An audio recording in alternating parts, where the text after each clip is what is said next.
Hello guys, മറ്റൊരു വീഡിയോയിലേക്ക് എല്ലാവർക്കും സ്വാഗതം. ഇപ്പം നിങ്ങൾ കാണുന്നത് ഈ ബത്തക്കത്തലിയും കൊണ്ട് ഇളയമ്മ എങ്ങടാ പോകുന്നതെന്നാണ്. അപ്പം ഇളയമ്മ പോയിക്കൊണ്ടിരിക്കുന്നത് വേറെ എങ്ങോട്ടുമല്ല, നമ്മുടെ ചുക്കിടിക്കുട്ടൻ്റെ അടുത്തേക്കാണ്.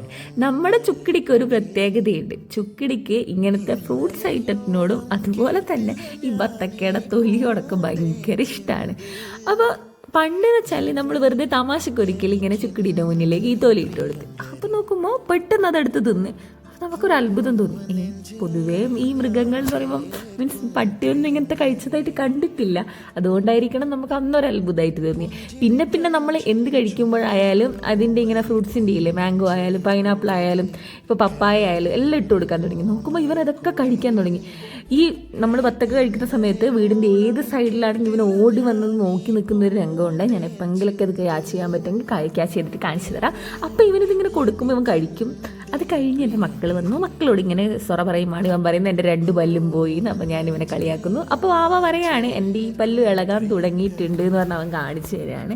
സോ അതൊക്കെ കഴിഞ്ഞിരിക്കുമ്പോഴുണ്ട് എൻ്റെ കസിൻ വന്നിനായിരുന്നു. അപ്പോൾ അവൻ എനിക്കൊരു ഐസ്ക്രീം അൺഎക്സ്പെക്റ്റ്ലി കൊണ്ടുത്തരുന്നു. അപ്പോൾ നമുക്ക് പ്രതീക്ഷിക്കാണ്ട് ഒരു സാധനം കിട്ടുമ്പോൾ നമുക്കൊരു സന്തോഷം ഉണ്ടാവില്ലേ, അതാണ് ഈ കാണുന്നത്. അപ്പോൾ കിട്ടിയ ഒരു സന്തോഷത്തിൽ അതും കഴിക്കുകയാണ്. എന്താണെന്നറിയില്ല, ഇതൊക്കെ ഒരു സന്തോഷമല്ലേ അല്ലേ, പ്രത്യേകിച്ച് ഇങ്ങനത്തെ സാധനങ്ങൾ. പിന്നെ ചോക്ലേറ്റിൻ്റെ ഫ്ലേവറിനോട് എനിക്ക് അത്ര താല്പര്യമില്ലായിട്ടായിരിക്കണം ഞാനത് കഴിക്കുമ്പോൾ എനിക്ക് എന്തോ ഒരു നെഗറ്റീവ് ഫീൽ. പിന്നെ നമ്മൾ വിട്ടുകളയില്ലല്ലോ, കഷ്ടപ്പെട്ടിട്ടാണെങ്കിലും ഇഷ്ടത്തോടെ കഴിക്കുക, അതിലാണല്ലോ കാര്യം. അപ്പം മറ്റൊരു വീഡിയോ കാണാൻ വരെ എല്ലാവർക്കും ടാറ്റാ ബൈ ബൈ.